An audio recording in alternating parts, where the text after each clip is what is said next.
Sama Bapak. Baik. Dengan musik bismillah kita akan melakukan pemuntingan kita. Dihitung ke 3, 2, 1.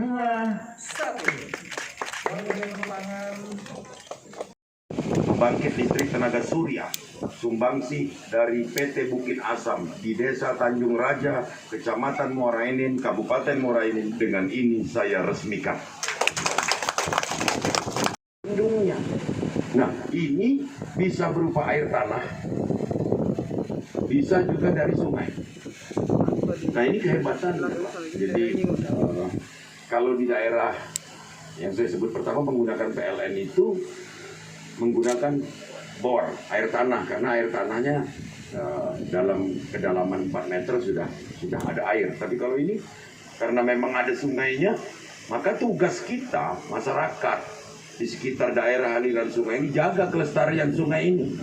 Jadi PTBA yang sudah berkomitmen juga untuk mereboisasi das-das yang berkaitan dengan wilayah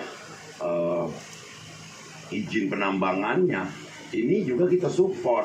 Dan sekali lagi seperti yang saya sampaikan tadi, kontribusi PTBA ini bukan hanya di satu aspek. Contoh olahraga, 10 stadion yang saya bangunkan di kabupaten kota adalah sumbangsi dari PTBA. 10 stadion olahraga.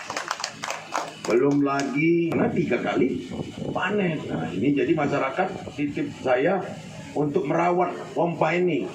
Dirawat, dan ini tidak bayar listrik bulanan karena ini solar cell semua yang kita lihat di atas ini. Atas ini solar cell dan berfungsi juga menjadi jembatan. Terima kasih sekali lagi PTBA. Kalau lahat nak minta, ngomonglah. Daripada minta irigasi dengan aku, model ini. Kalau tidak ada sungai, bisa bor.